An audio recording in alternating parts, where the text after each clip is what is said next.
Scum. Ooh, the NFC East. Outside of that one drive, I call it the Isaiah Hodgins drive. Outside of that drive, nobody looked good at anything. Like, there was a couple drives that moved across the 50, but they weren't impressive. The Giants' other drives were bad.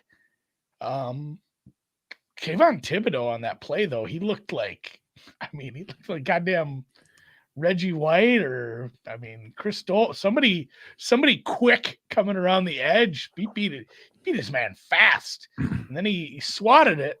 And then God bless his heart, he picked it up and scored too. So the defense could be playing a lot better for Washington, I think. I've seen them play better than this. Yeah, that's what I'm saying. That's why it was the Isaiah Hodgins drive. If you're going to let Isaiah Hodgins continue to beat you, your defense isn't playing well enough. So I know you're going to need to score points to come back in this game. But the Giants are running away from the Giants. Giants are running away from you. Yeah. How did White Lotus come up? White Lotus is over, guys. I think this is pretty easy. It's Commanders -3.5. I got heartburn saying it. Yeah, what's your handicap for why the Commanders look better on offense in the second half? Because I do think we see a different approach defensively. We've seen some decent defensive adjustments from this team, but what's the take on Heineke getting better? I don't know that Heineke gets better. You're just literally counting on him, lucking into a pass or two to Curtis Samuel and Terry McLaurin, who are still dynamically awesome. Even getting Antonio Gibson more involved in the passing game makes sense to me. Overall, 55 yards passing is a joke for the Washington passing attack, considering who they have available and who they're going up against. I think this is Commanders. Commanders came out a little bit creaky off a bye. I think they come back and maybe threaten to get the win, if not win outright. I can't believe I'm saying this. Yeah, I'll you know what? You had your under the other day that I didn't believe in. I can't believe I'm saying this. And we talk about this on the shows too, how we're kind of down staking later into the season because the lines are so tight. I've been quarter staking since Thanksgiving. Yeah, so down staking on these is definitely a thing. There's Sadly, a ton of these today I crushed. Yeah. I wish I had been full staking. Yeah, some of these half times is, it's like, hey, this is a game. If I ran the numbers, I looked at it, I looked at my pregame stuff, and I absolutely passed. This is one of them, but it's a primetime game, and we're gonna come up with something. So yeah, I liked the Giants getting 4.5 before the game started. That was, we talked about it Wednesday. I said Heineke probably shouldn't be laying over a field goal. There should probably be a 3. You can still believe that and take Commanders second half. So I don't know. And Heineke was going to get pulled. Lipscomb lives in the DMV, or at least follows him. He's a fan. Beat guys, he says, were saying that if they lost 2 weeks ago, that Heineke was going to get pulled. For who? Yeah. Put Wentz back in? Really? I guess. I'm gonna feel bad.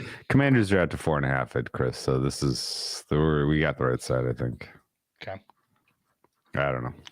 Isaiah Hodgins. Let's talk magic. Everybody in the chat wants to talk magic. Let's move on. Fuck this game. Fuck these teams. These should, by the way, you have the I have a couple more questions on this game for you. One of my favorite whale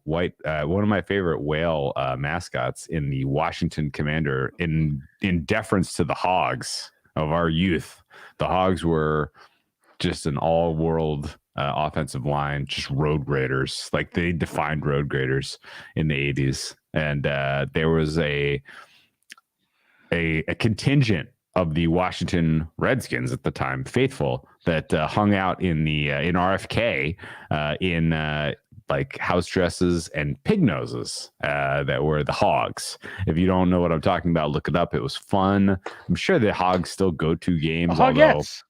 Hogettes, yeah. The Hogettes, I think they've probably bailed a little bit just because of the ownership situation. They're looking for a change. The Hogettes will come back in force, I would imagine, if there's a new owner.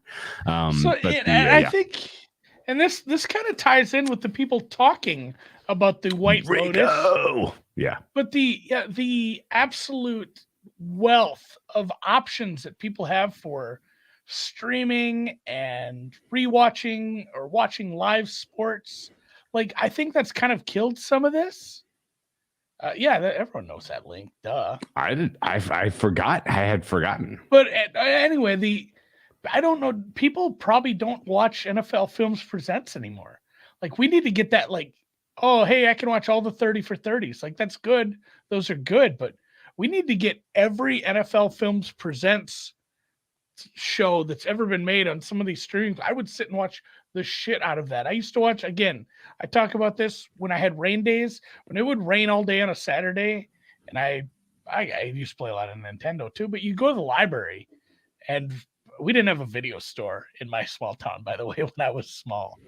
We got one. Some Jamaicans moved to town and opened one when I was in like 8th grade. But when I was young, I'd have to go to the goddamn library and rent VHS tapes. And they had a shitload of those NFL like Follies, NFL Films Presents. I watched good. SI movies, Steve Sable, and I feel like there was like a whole section on the Hogettes. Okay, so like this was a powerhouse goddamn franchise in the late 80s, early 90s. I have Rigo's autograph on a napkin at a this is a throwback, and Andy, you're gonna love this. The bar that the Redskins used to hang out at in the 80s and pick up chicks. It was called, you ready for this? It was called PJ Skidoo's. What a name. PJ Skidoo's. They used to hang out in Alexandria Old Town. For some reason, my grandmother took me there when I was like 2 or 3, and I got a bunch of autographs from Rigo, Joe Theismann, the Hogs. They were there picking up chicks, and they were like, "Oh, hey, man, yeah, very cool. We'll give you autographs." I met Joe Theismann later in life, believe it or not. I met him later in life, and I was like, "Hey, man, I met you back in the day at PJ Skidoo's," and his eyes went, "What? Excuse me?" I think he thought I was going to tell him a different story, but I was like, "Yeah, I was a 2-year-old. You gave me an autograph." He was like, "Oh, yeah, I mean, you're my dad." Oh, good. Oh, good. This is a true story. This is a true story. I scared the shit out of Joe Theismann as a 30-year-old, whatever. Anyway, good times, man. Let's go, Commanders. Well, look at this. Jesse Diggins from Afton, Minnesota. Apparently, is a very good cross-country skier. I still have Afton on here. I live. My mother lives in Afton. That's where they have a really good ice cream shop up there. Diggins is a gold medalist, man. Yeah, I know. I remember watching her now She's sick. Yeah, Diggins is sick. Is she in the chat? Is that why you brought her up? No, they're doing some. I don't know if they're doing some like world championships or something. That came up on the halftime show on the real TV. Back to. I mean, that team was good, and not only that, but they had several MVPs, including their kicker one year, which was the stupidest year of all time. I feel like because that's right, because we did Mosley? That. Was it Mosley? Yeah, Mosley. Yeah. I think. I never met Mosley. Coach of the year that year as well. I played blackjack with Joe Theismann once. You know what you'd say if he busted or a bad break, Joe. Bad break, Joe. That's right. That's a bad break. And then I'd be like, I'd be all fucked up because I'd be drinking it because I'd be at the blackjack table. I'm drunk. I'd be like, it's because your leg broke, Joe. And I'd explain it to him. That would to explain it. Yeah. Speaking of explaining it to him, people know this, right? That Joe Theismann changed the pronunciation of his name when he was at Notre Dame in order to campaign for the Heisman. He was Joe Theismann. Yeah, Theismann. He was Joe Theismann growing up, and they changed the pronunciation to Theismann because it rhymed with Heisman. That is the only time I've ever heard that story where it wasn't like at Ellis Island or in the 1930s when your name sounded too German. Thiesman. Yeah, he was Thiesman. Yeah. And they changed it so he could win the Heisman. Hey, I think he won. I don't remember. That was before my time, realistically. The Heisman used to be super dumb. Oh, he didn't win. Sam says he didn't win. Oh, okay. Who was the who was the Texas quarterback Dan that won the Heisman? Back in the day, totally undeserving winners won. Now we've got to figure it out. Oklahoma. Who was the really bad quarterback? Oh, Jason White. Jason White won the Heisman. Eric Crouch was a bad one. There's some trash. There's some trash winners in the. Here's where it all comes together. Late. So my mother remarried, and this guy also farms and does other stuff too, but his side gig, my stepdad, is he's in a band. He's a bass player, and they used to play, that's how they met, every once in a while at a bar called PJ's, not PJ Skidoo's, but one of the— what a name though. Am I crazy? Yeah. Isn't that a great name? Yeah. One of the friends of the band who we hung out with, his name was, I honestly can't think of his first name now. We always called him by his last name, Werfel. Werfel lived in Lakefield. Danny he was Werfel. the uncle of Danny Werfel. I remember how exciting that year was. It's like, man, I think your nephew's going to win the award. Also, not that good. No. LSU did beat him aggressively in the final. Mickey is correct. They beat him aggressively. Yeah, it was the Heisman had a rough moment there. Jason White. They had a rough moment. I feel like if you Googled Jason White, it'd be like other people, users ask, or what does it say? Like, people also ask, whatever happened to Jason White? Is Jason White alive? I'm going to feel bad if he's dead now. No, he's fine. Holy shit. Paul Hornung won on a 2-8 Notre Dame. Oh my God. What? Here it is. No. What? People also ask 2-8? Here. The four questions are: what happened to Jason White? Did Jason White ever play in the NFL? Is Jason White an owner of Air Comfort Solutions?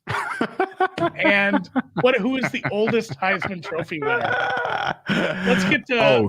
Oh, that's not Jason White. That's the Florida State kid, right? Yeah, the Florida State Chris Winkie. Did Chris Winkie win? Mr. Winkie. Did Mr. Winkie win? If he did, I think he was 28-ish when he won. This is all off the top of my head. Magic talk. People want magic talk. The Magic peaked too early. Their season is surely over. Andy, 2 teams have beaten the Boston Celtics in the Garden coming into this weekend.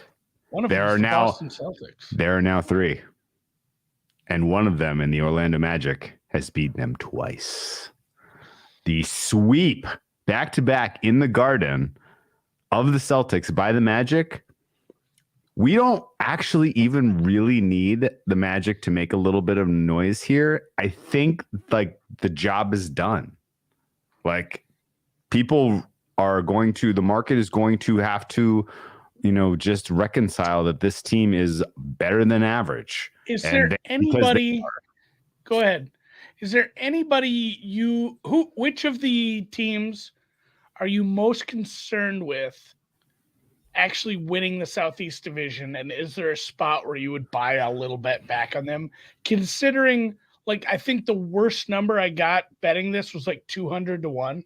Yeah. There's a lot of room to buy back. I'm looking for a Heat number. Okay. Why is it the Heat? So the Wizards and the Celtics are. Excuse me. Anymore. The Wizards and the Hornets. Wow, slip of the tongue. Celtics, Hornets, right in the same conversation. A couple of shit teams. That the Magic just beat the shit out of. The Wizards and the Hornets are in deep, deep, deep trouble. I don't think either of those teams is compiling wins in the middle of the season. Some of it's because of injury. Some of it's because of just the rosters are bad. The Hawks, to me at least, look like more likely to implode and ship everyone good than they do figure it out. And so for those reasons, like, I really do think the Magic run the Hawks down. Now, whether they beat them tomorrow or not is a different question. This is a brutal spot for the Magic. This is a huge test for that young team coming off back-to-back wins the way they have, playing on a Hawks team. I don't think the Hawks have played since they beat the Hornets the night after the Magic beat them, but they've gotten a nice couple of days off to kind of get right, which I hate. So not a good spot for the Magic tomorrow. If they pull off the win, then we are fucking dancing. All systems go. Oh yes, we're dancing. But the Heat, they have the most talented roster of anyone in the Southeast. The question is just that they're old and they are, injury prone. Jimmy Butler, Bam, like these guys can't stay healthy. Tyler Hero is literally carrying that team. If you're expecting Tyler Hero to get you through the month of January, if you're the Heat, then I got bad news for you. It's just not happening. Like, he can't score 40 a game. It's not happening. So the Heat getting right and getting healthy threatens the Magic in the Southeast. But I think they still have more to figure out to kind of stabilize what's going on there. I was super bummed the Heat didn't lose to the Thunder. Blank, how much did you pay for those tickets to the Rockets game? The Rockets are kind of nice, man. The Rockets are kind of nice.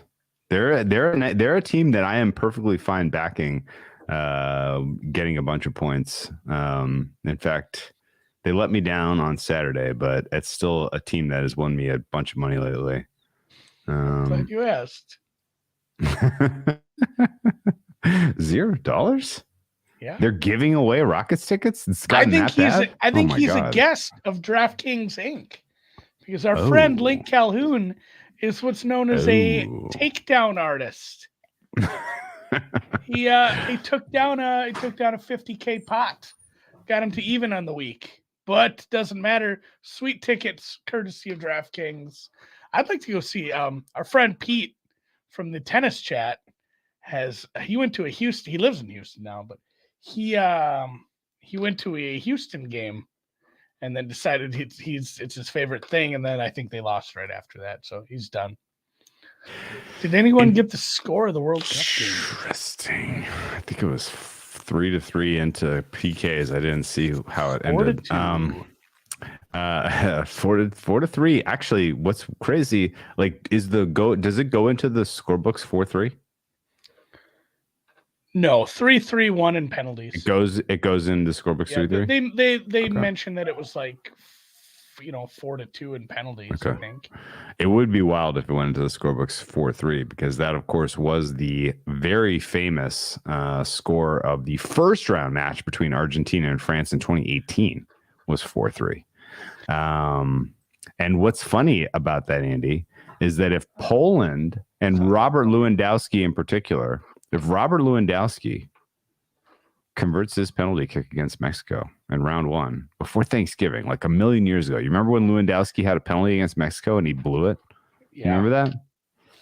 If Poland wins that match and then backs it up with a 2-0 win against Saudi Arabia, which they did, they could have won group, in which case Argentina France would have been our first round matchup and not our final, which would have Lewandowski. And we saw a lot of bad penalties, including from our friends in Japan. But Lewandowski's penalty was the most disappointing thing in the entire tournament for me. He is an absolute stone cold killer in club football, has been forever. And that was the saddest penalty we've taken for a while. It was bad. It was bad. It was garbage. It was bad. So. And anyway, our G-men 3-and-out punt. Washington has the ball. Good for them. Let's get this moving. Taylor. Bet365 does not respect our Magic. That's embarrassing. 100-1 is embarrassing. Everyone else correctly understands how good the Magic are. I cannot believe Bet365 still wants that heat. They still want that smoke. They want that smoke. Anyway. Why aren't people talking about this? Harry Kane had a bad World Cup. Why aren't people? I don't know. He's likable, I guess. There's an easy answer, by the way, for the worst penalty ever taken in World Cup. You know the answer, right? Oh, who's the guy who just skyballed it? Italy against Brazil. Yeah. Was that the skyball? I don't know his name. I'm going to say the name. No, I'm just going to say the name of the director who did Life is Beautiful. You're getting close. Panini. No. You're close, though. You're close. What other clue can I give you here? Roberto Baggio. Douche Baggio. Douche Baggio. Somebody said it for me. Douche Baggio. Was that the skyball? It went in like the 50th row. Not even fucking close. That's right. So that was the one. That was the worst penalty kick ever taken. I get mad when penalty kicks miss one way or the other. Like it goes wide of either of the bars. It's so much worse. And that is why a lot of people say, like, hey, a goalkeeper can't reach the top corner for the most part. Why don't you just put it up there? Well, guys, kicking a soccer ball as hard as you can, turns out it is round and it's harder than it sounds. And for the most part, when you kick it high, there's a heavy, even the best. I mean, how many times do you see that during a game where the ball just gets kicked? It's very hard to control it when you're trying to put it top shelf where mom keeps the cookies. It's very hard. So, like, that's why you do see so many low balls, even though it's maybe more savable, because you don't want to be the asshole who puts it 30 rows deep. You don't want to be Roberto Baggio. No. He is the boogeyman in everybody who's taking a penalty kick's mind. It's like, I don't want to be Roberto Baggio. Why are we? I mean, the play worked, but why are we running reverses?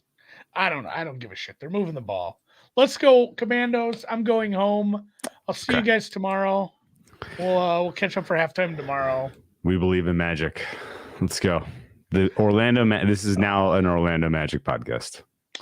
The least likable character in American Pie, and it included Stifler, is the guy who joined the choir. Nobody likes that guy. Chris Klein. Do you believe in magic? What was his name? Because I hope you do. Oh, it's awful. Right, let's cut it. Chris Klein is the actor. I don't remember his character's name. The American Pie. I feel like he went by one letter, like it's shortened. Oz. O-Z. That's 2 letters. Ostriker. All right, see you guys. Ostriker. Thank you very much, guys. He wasn't.